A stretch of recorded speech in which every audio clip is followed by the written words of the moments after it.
Good afternoon, everyone. This is Chris on IMTN Worldwide Radio. This is the Women in Business Show on a Monday, bright and early on a Monday to get the week started right. So to get started, before I get started, of course, good afternoon.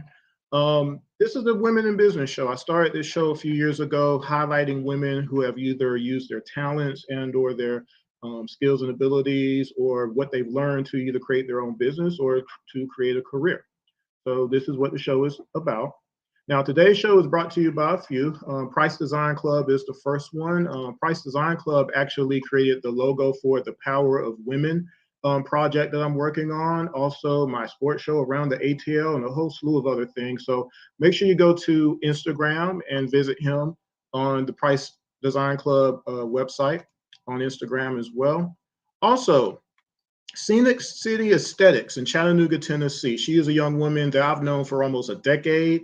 One day she decided she's going to go to school on the aesthetic side of things, and she's created her own. She's even done classes and schools and things of that nature as well. So make sure if you're anywhere near Chattanooga, you need to feel good about yourself. Make sure you go to Scenic City Aesthetics on Instagram. Make sure you let both of them know that that the Women in Business Show sent you.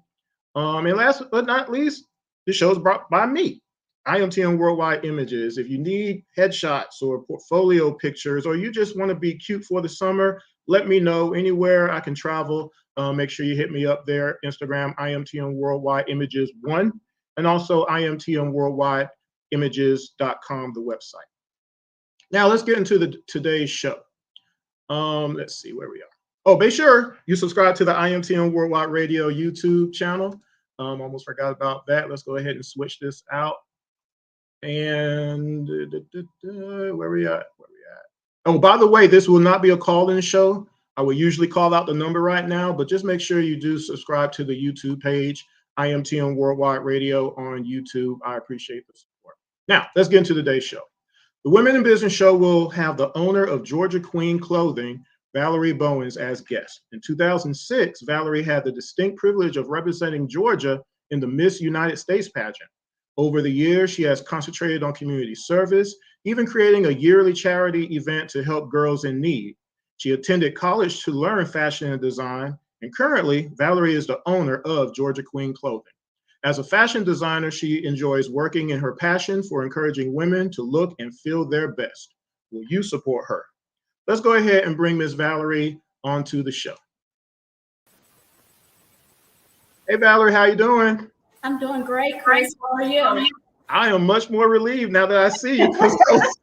Yeah. But for the audience, usually I try to have the guest hit up about 5 minutes so that way I know everything is working and everything. And I sent her the link and I pulled her up and I saw her, but she did not see or hear me. So at that point, I was kind of going through my head, okay, scenario, but it worked. So I'm glad I don't have to go through the bootleg version of the Women in Business Show today. Thank you.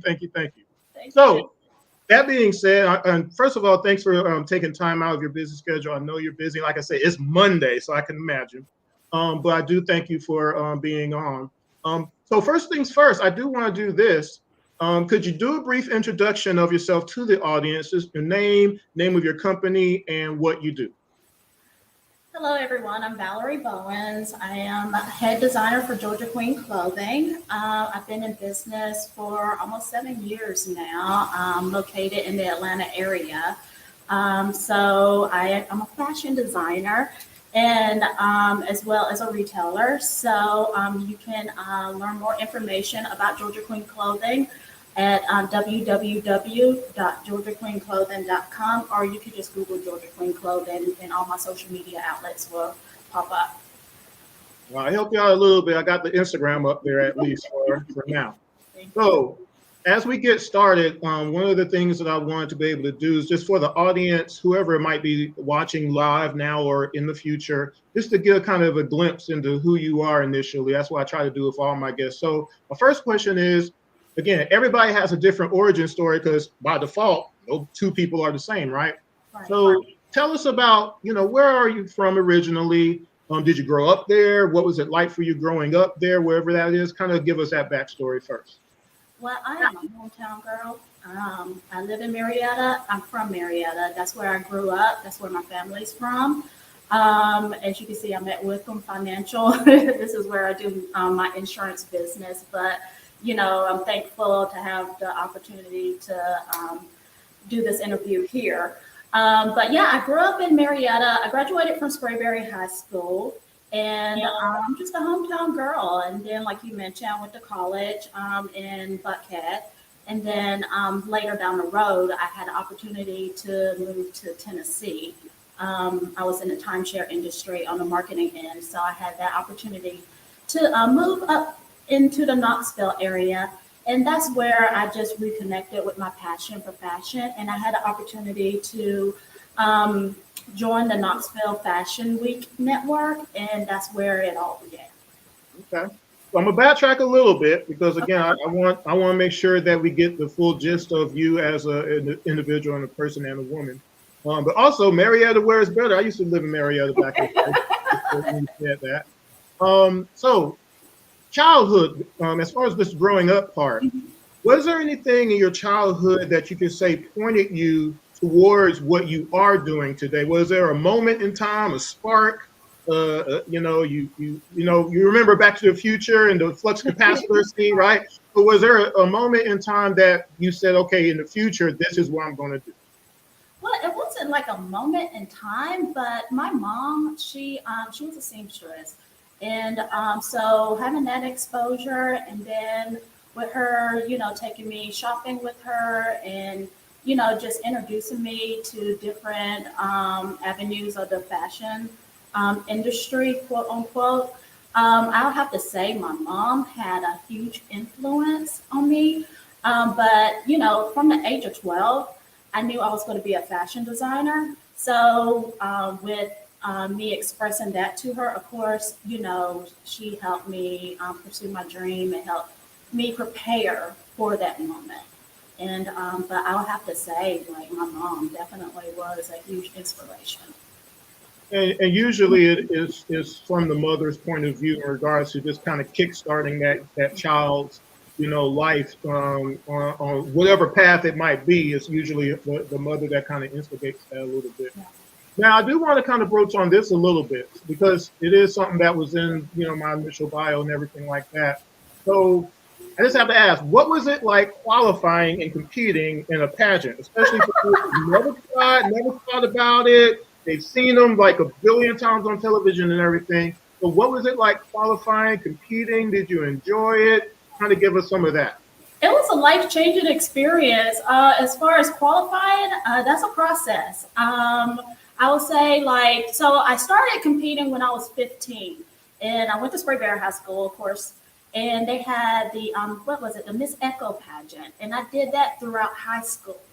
And then when I, I was like 23, 24, I had the opportunity to compete in Miss Georgia USA. And back then they would send out mailers.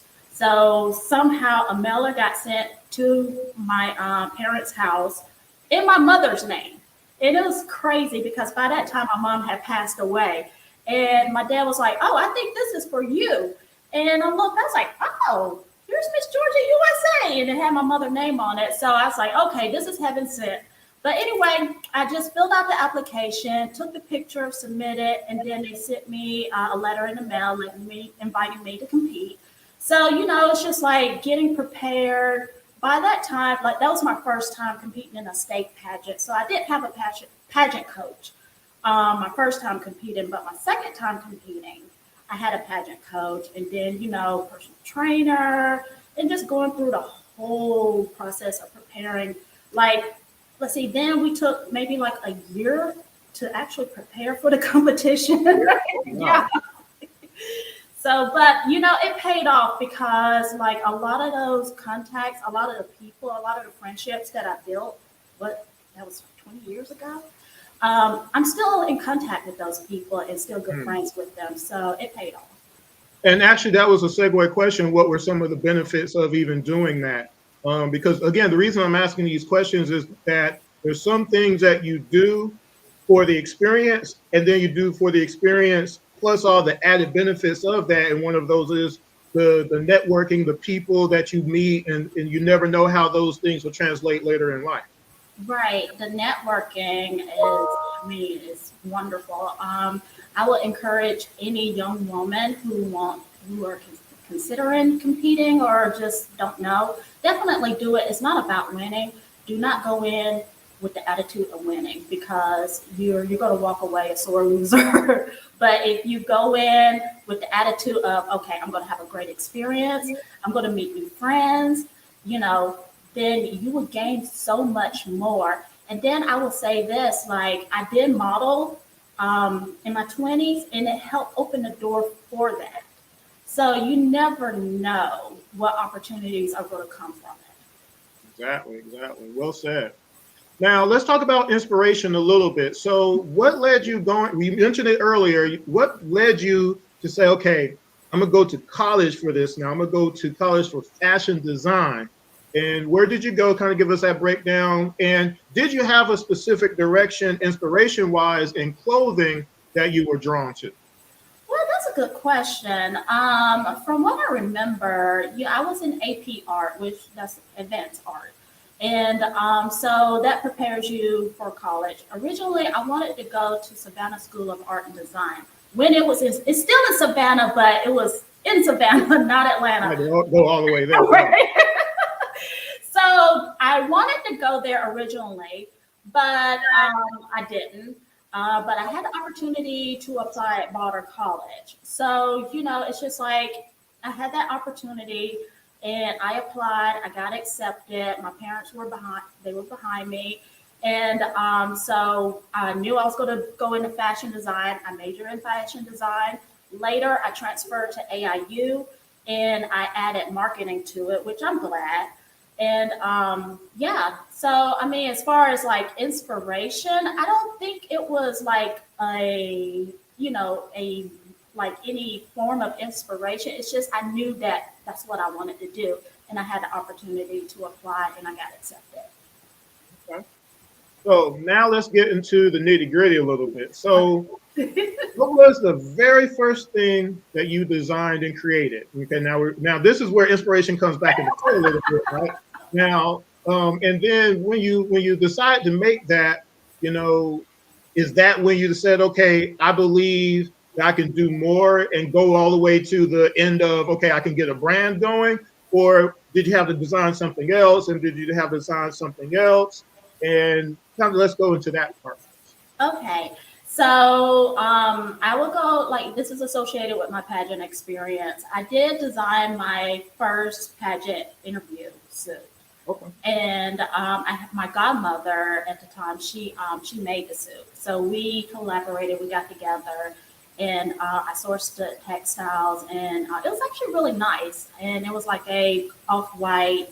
I just used different textured fabrics, put them together, which really, it all came together. It brought it all together. But as far as like the inspiration to start Georgia Queen Clothing, honestly, that came later down the road because, yeah, I didn't, like after college, I didn't directly go into fashion design. I went into marketing. And, yeah, about a decade, I was just in like promotional marketing and, just different parts of selling. So it wasn't until, like I stated before, when I went to Tennessee, it was like, oh, wow, I want to get back into it. This is my passion. I would say like I had a part-time job at anthropology. It was a seasonal job. And, I just took that job because I, needed some extra money. And just being in that atmosphere kind of helped bring me back to that because I'm kind of at a dead end right now with the marketing thing. And, I really want to reconnect with my passion, which is fashion. So that moment helped bring me back to that. Now, I started wardrobe styling by Valarie before I started Georgia Queen Clothing. And my friend came up to Knoxville, helped me with the video and everything. We shot it in my apartment in Knoxville. And then after that, I came back to the city. And then I had an opportunity to start my line.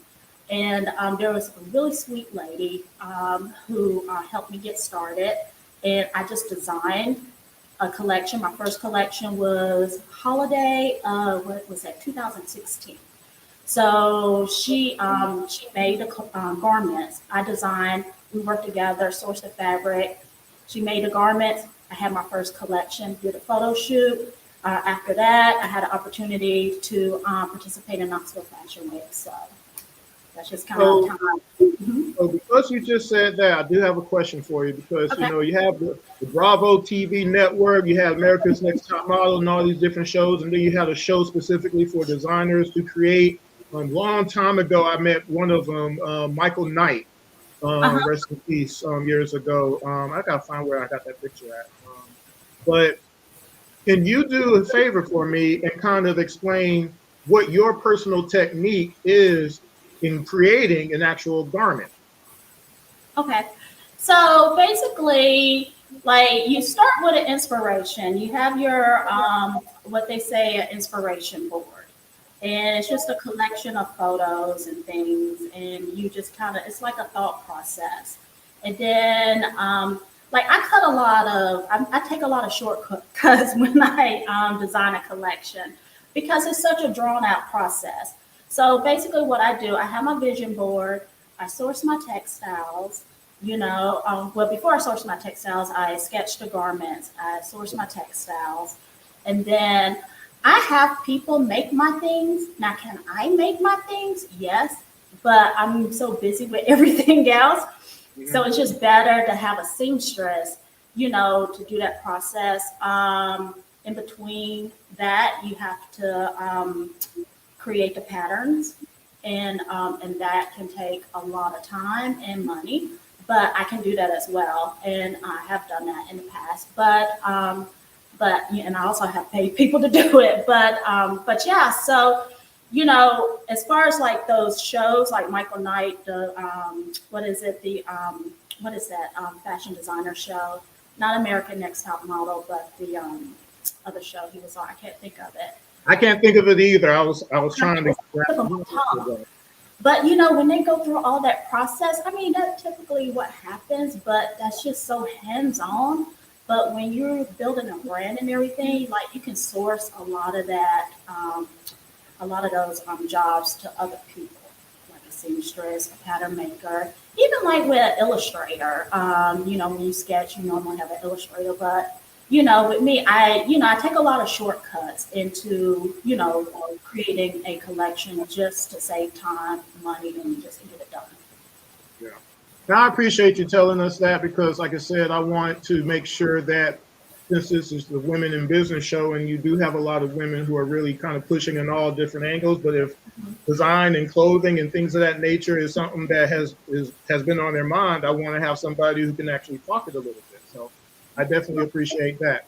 Right, and I strongly recommend, like, if you're trying to start a fashion line, do not be afraid to source different projects to different people because it's going to take so much of your time, so much of your energy, so much mental power.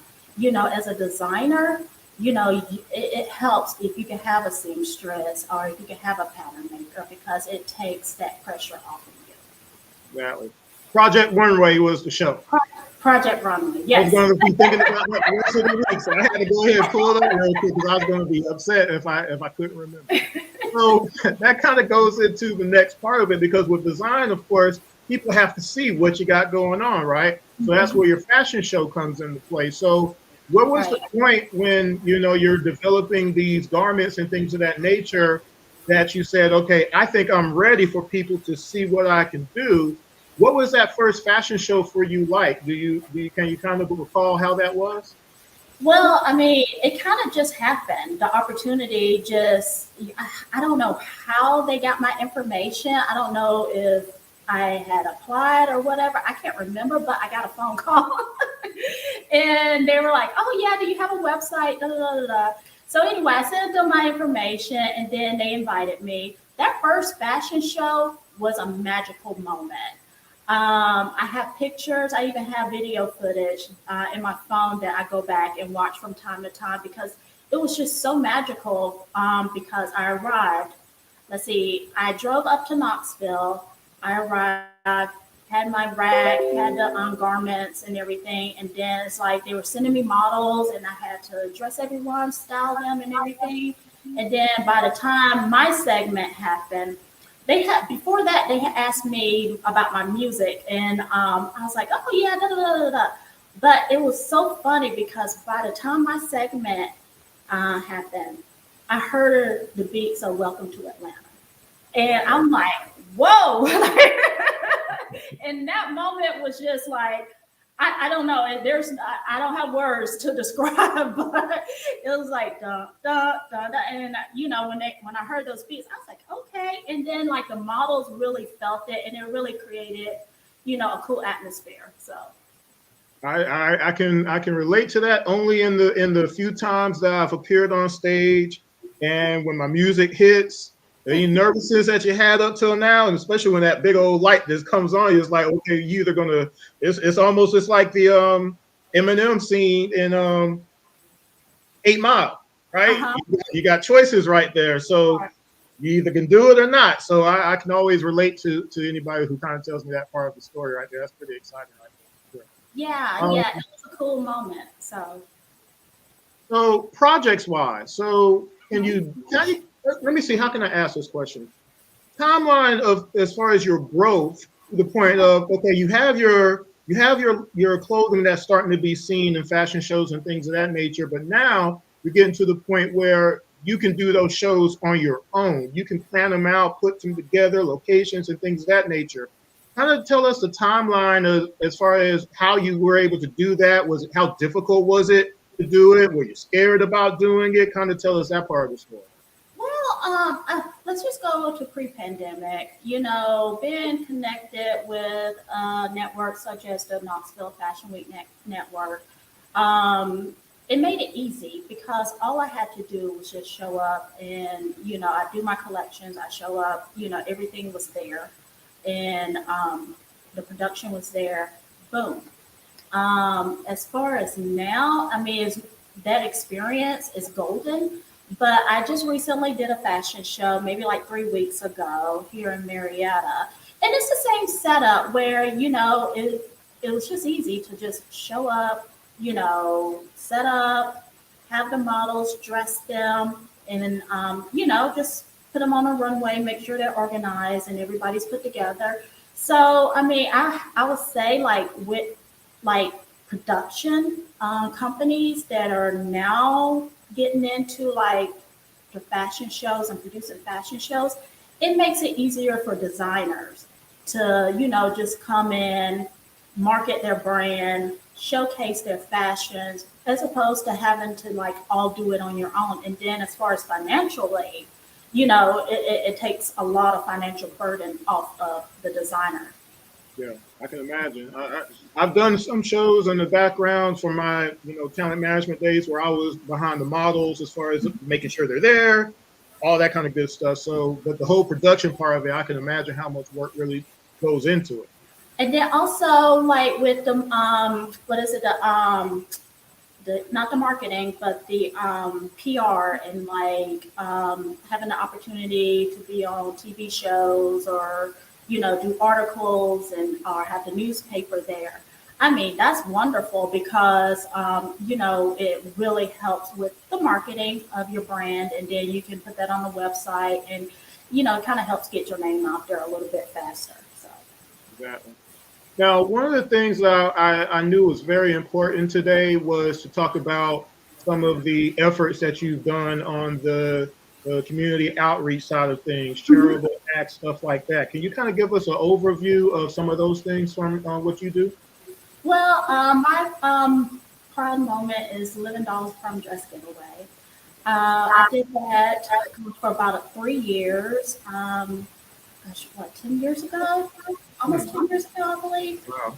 at South Atlanta High School. And it's crazy, Chris. It's like I woke up one morning and had this idea of a prom dress giveaway.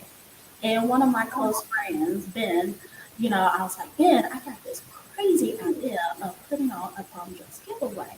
And he connected me with his alumni organization, And so we met and we hosted the event at South Atlanta High School. I think they were part of George High, because I think it was George High back in the day, and they were the George High alumni, but they were still involved, because it was the same school, South Atlanta. So we did that, and then like it was amazing because I was able to get donations from different people that I had met throughout the years, especially in the pageant network.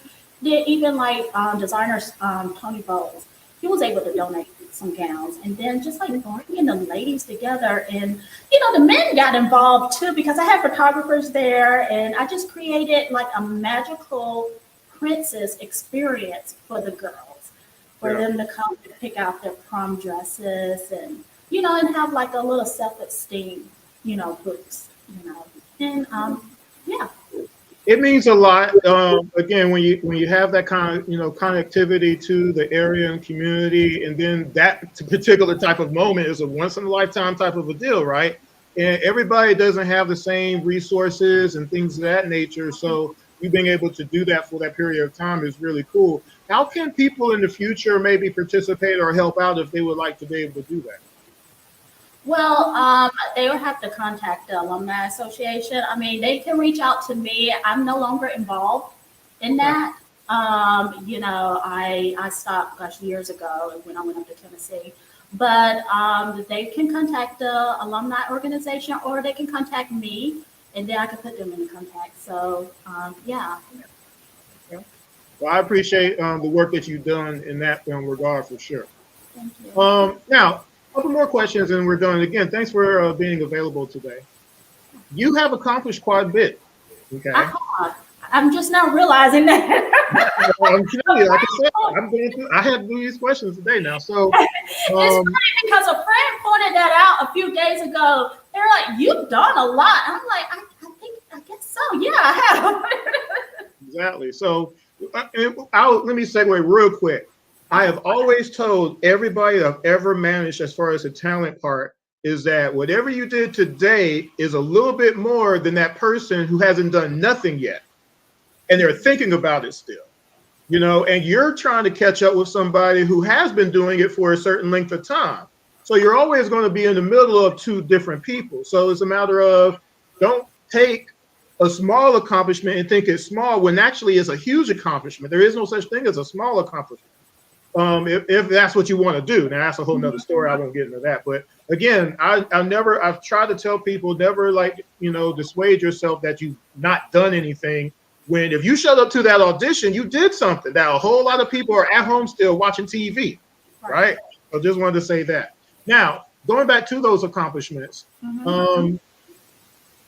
what would you say is your biggest accomplishment so far? My biggest accomplishment so far, wow, Chris, that's a good question. I will have to say the prom dress giveaway. And the reason why is because the impact that it made on those young ladies, and not only the young ladies, but their mothers, their families. Yeah. Yeah, that was worth it to me. I mean, it was like one time I saw a smile on a grandmother's face, and it's priceless. So it's definitely worth the experience. Yeah. So with that being said, is there something that you haven't done yet, but you feel that is coming in the future? Or do you have something specific that you're going to be doing in the future that you would like to, go ahead and drop on us right now on the Women in Business Show? Oh yeah, there is some. I'm cooking up something for the future. A lot of you know that I had a boutique in Tennessee before the pandemic. Anyway, long story, but I will be opening up again in 24. Yeah. Congratulations. Yeah. Awesome. Thank you. And in the Atlanta area, so I will be local. But yeah, so that's something I'm working on, and I'm excited about that. I'm going to do things a little different this time. I mean, at least I have that experience, from before, but I'm excited about it. Yeah. Yeah, I always like to try to, instigate stuff, because I had someone on my last show throw something out there that she did not tell me at all, and so I had to try to clear it up because I was like, "Why are you?" Well, she said she did it on purpose. So I was like, "You still should give your heads up." Anyway, but so I always like to give people that opportunity to let people know if they got something really big coming up, and make sure. Oh shoot!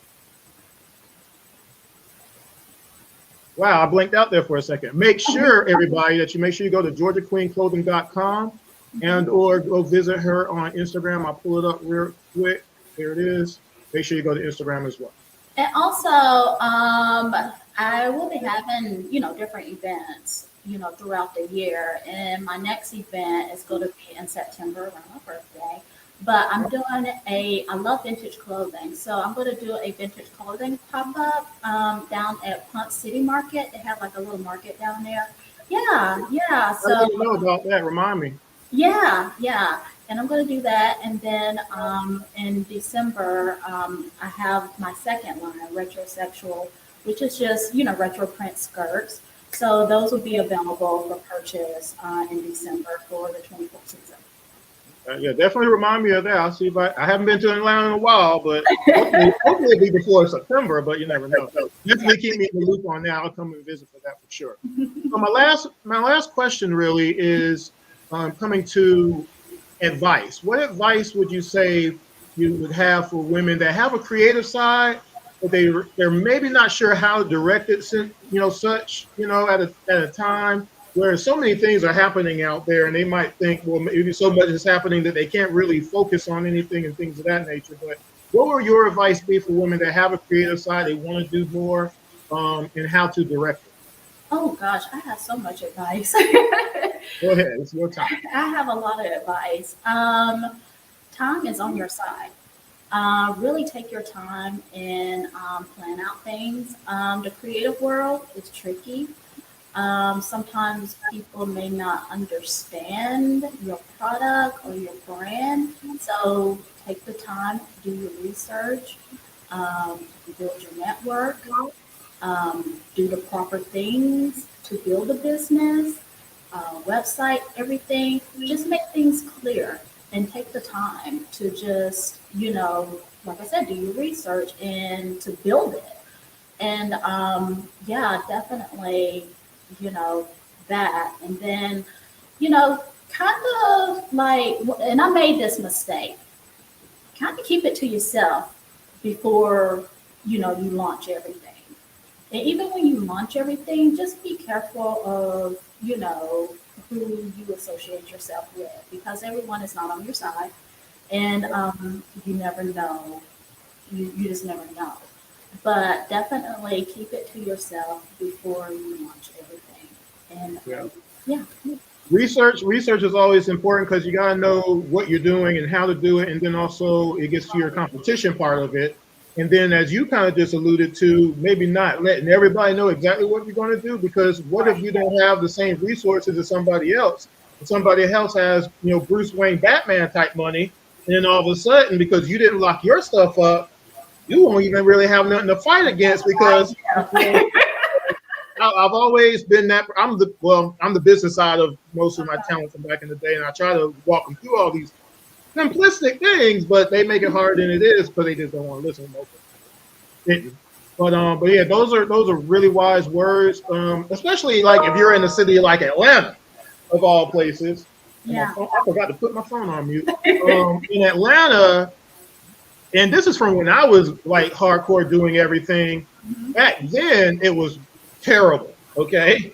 I can't imagine what it is now, being able to do certain things on the business world side of things and anything entertainment, fashion, music, and all that kind of good stuff. So you've got to be able to want to say, you're going to do this in a professional way from jump, because that forces everybody else around you to also take you seriously and professionally as well. Right. The moment you detract from the professional part, it's going to be like, well, they don't really care. Yeah, and Atlanta is still wide open, because I think we talked about this before, like 20 years ago, it was one thing. And I think everything was just starting to come here, especially like with the entertainment industry and, other things. I think you and I had something, what was it, the Jet Beauty thing? Like we share a mutual connection, whatever. But now it's like it's a different ball game because you have more people here, but it's still wide open and you can still do whatever you want, but you just have to kind of like, still keep it to yourself. Yeah, yeah, you gotta keep it under wraps for as long as you can. And then if you go, once you do launch, you really gotta launch it. It can't just be little bits and pieces and all this kind of stuff. You Right. gotta go all the way with it. But at least there's a platform here. It's a better, stronger platform to just launch it on whatever level you're on, Yeah. if you do your research. So. Yeah. One of the reasons I even started IM10 Worldwide Radio a long time ago was that I would have people who bump their head on Monday, they want to be famous on Friday and don't know what they're doing, is to give them some sort of a voice to start getting in the realm of, do I really want to do this? Because eventually people got to know about me. And Right. how best to do that is an interview. And if you've never been interviewed before, how do you know you can be interviewed? How do you know you would like getting interviewed? How do you know you like talking to people? The whole 9 yards, especially on the actor side, you have to do that a lot because guess what? Publicity tours, right? So Right. that's one of the reasons I even started with all the artists and models that I used to work with back in the day is to say, well, let's find out. Here we go. Tuesday, 3 o'clock. What's up? So And you're right about that because this is actually my third interview in a month. So, there you go. but it's a great tool for people to get to know you and get to know your brand, and most of all, so they can feel comfortable, with you and feel comfortable enough to buy from you, and just feel comfortable. So. The other part of it is what's going to differentiate you from somebody else. Remember, well, the earlier part of my show is a matter of everybody is different, right? So everybody that might look like Holly Berry is not Holly Berry, right? Everybody who thinks they can sing like, I'm trying to think of Beyonce, I guess, they can't dance like Beyonce, or they can't do this like Beyonce, create clothing and things like that. So everybody has some kind of a talent. You have to be able to best emphasize why you're different and to get people to want to use you and your talent, book you for a show, or hire you to design or whatever it is. You got to be able to do that more than the other person, because otherwise they're going to keep using that other person that they think they can rely on forever. Mm-hmm. And you don't want that if you want to be progressive, in other words. So Right. I appreciate that. Well, Valarie, I want to say thank you for, again, taking some time out with me today on the Women in Business Show. And just for the audience sake, this is our first time actually getting to meet after us following on LinkedIn for I don't even know how long at this point. I know for like 2-3 years. Yeah. Yeah. Right. So Yeah. I definitely was excited about, just getting a chance to meet you for the first time. But then also, like I said, I wanted to make sure that people really got a chance to know about you, find out more about you informational wise, things of that nature. And hopefully, like I said, I'll be in Atlanta, be able to visit. One more time, though, if you can, go ahead and kind of run through some of the places where people can find you and let them know about your newly formed relaunch of your store center. Okay. But before I do that, I want to thank you for having me, and it's definitely a pleasure. So I definitely wanted to thank you before I get into that. But of course, you can go find me, Georgia Queen Clothing. It's better to just Google Georgia Queen Clothing, and then all my social media outlets will pop up: my Instagram, my Facebook, and my website. And then let's see, I'm opening up again. I'm excited. 2014. Yay! Actually, you know what? I haven't done this in a while. Let me help you out a little bit. Let's see if you can hear it. Here we go.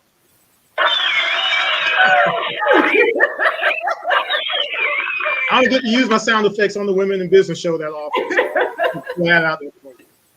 Yeah, so definitely it's better to just follow me on Instagram because I'm always on there making noise and posting stuff and keeping people up to date on all the happenings with GQC, Georgia Queen Clothing. And then I have my second collection, or my second line, sorry, retrosexual, just some fun, flirty skirts. Actually, the skirt that I have on in the picture, that's That's what that is. Because I went and looked, and I saw the retro. I was like, well, "This is gonna come up eventually, so we need to take a look." So yeah, that looks nice. The whole ensemble and everything that you're doing. Like I said, that's the other part of coming on, because like I said, it's a matter of when people go to the website, what are they going to be expecting? What are they going to see? Do I like it? Do I need to make a purchase? What do I need to do? Here's another opportunity for you to be able to do that if you're in the audience or watching or listening. And those will be available for purchase holiday of this year, small, medium, large, extra large. And they are modern sizes. So, what I, have on is a medium. So, modern sizes, modern, big, medium, small, medium, large, extra large. And that's a big thing. Yeah. But yeah, so I'm excited. Definitely everybody follow me on Instagram. And yeah. But thank you, Chris, for having me. It was a pleasure talking to you. Thank you. I'm excited for you. I'm excited for the rest of your 2023 and onward. And definitely, like I said, next time I'm in Atlanta, I definitely will look you up. But in the meantime, again, thanks for being available on a Monday. I really don't do a lot of Monday interviews. I try not to, because it's difficult. Anyway, kind of, sort of. Anyway, I try to accommodate everybody. So, it could be morning, it could be evening, it could be at night. I try to do it for everybody. If they make themselves available, I try to work it in, because I think I love Mondays. Monday's my day to, get it done. So. Well, I'm gonna let you go for now. And again, everybody, this was Miss Valarie Bowens of Georgia Queen Clothing. Make sure you look her up. Till next time. Thank you. Man, that was a really, really, really exciting interview with Valarie. As we mentioned, we hadn't actually met until just then. So that's always a cool thing to kind of be able to continually network through different platforms, whether it be Facebook, Instagram. In this case, it was LinkedIn, as far as that goes. And again, make sure you visit her website, georgiaqueenclothing.com, and or Instagram, Georgia Queen Clothing on Instagram. You heard that she's opening up a new store next year, 2024. She's launching. She's participated in like several fashion shows over the years. She just had one not too long ago, as far as that goes. So again, if you're a woman who has been thinking about anything on the design side or just clothing side, and you would like to have possibly a mentor, there she is right there. And if you're just thinking about starting something on your own, which is the premise of the show, the Women in Business Show, she could be a new mentor for you as far as just that goes as well. Because that's how I get people to come to this show. Again, the Women in Business Show is just highlighting people who are doing it. They've done it, and they're doing well. They've exploded. When I had my previous guest, Majida Giddens from Scenic City Aesthetics, from 4 years ago till now, I'm just telling you, her journey is crazy. And if you want, go make sure you subscribe to the YouTube page for IMTN Worldwide Radio and go watch that interview. Interview before that one was with China Williams, who started her own TV show in California, interviewing different artists and things of that nature. And what she's been able to create on her own is huge. Go watch that interview. The interview before that one was with Ebony King from London, England, who has her own nonprofit organization that specifically helps young women that are in need, whether it be because they've been abused or they're just in desperate straits, so to speak. And even the interview before that one was someone who used to be my intern years ago, and she became a fashion designer. And she recently took a position for a fashion design company in St. Louis, Missouri. Her name is Jacqueline Robinson. So all these different women that I've had over the years, whether it be gold medal athletes, WNBA head coaches, doctors, lawyers, published authors, all kind of different people, it's a matter of they made a decision to say, hey, I'm going to get this started, and now I'm going to move forward. But you have to at least get started. You have to at least try. When I've talked about on the talent side, make somebody tell you no all the time before you give up. But if somebody messes around and tells you yes, you got something. You got something. Now, whether or not you want to try to take it to the next level after that, that's on you, right? So hopefully Valarie, gave you a great example of that from when she started till now. She's been very successful. She's done a lot. She's doing a lot, and she's going to continue to do more. She's going to be having the pop-up at Ponce I can't remember the place now. Y'all know what I'm talking about if you live in Atlanta, Ponce, and I'll think about it later. But that's a nice venue. Like everybody can't just do something there. So for the fact that she's able to manage that is a huge deal.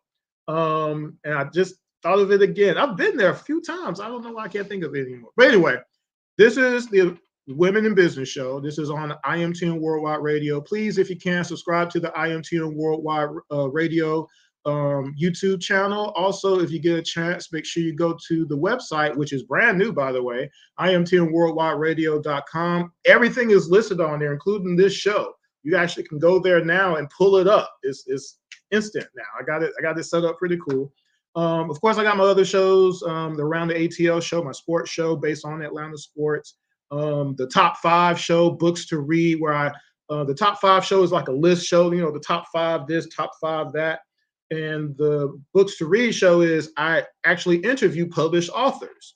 I started that show like a few years ago. It's a great show. I've interviewed some international people too. Go check that out.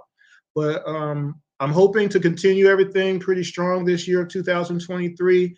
I've had a lot of, things that have held me back, but I haven't stopped. I've had death in the family and sickness, all kind of crazy stuff, but I'm still here. And that just proves again, once you make up your mind, only you can stop yourself, if that makes any sense. All right. That being said, I'm gonna go ahead and get out of here, y'all. Hopefully y'all like the intro I put together for the Women in Business show. I didn't used to have one. So let's go ahead and play that. In the meantime, y'all have a nice rest of the Monday. Be productive, and I'll talk to y'all again hopefully really soon.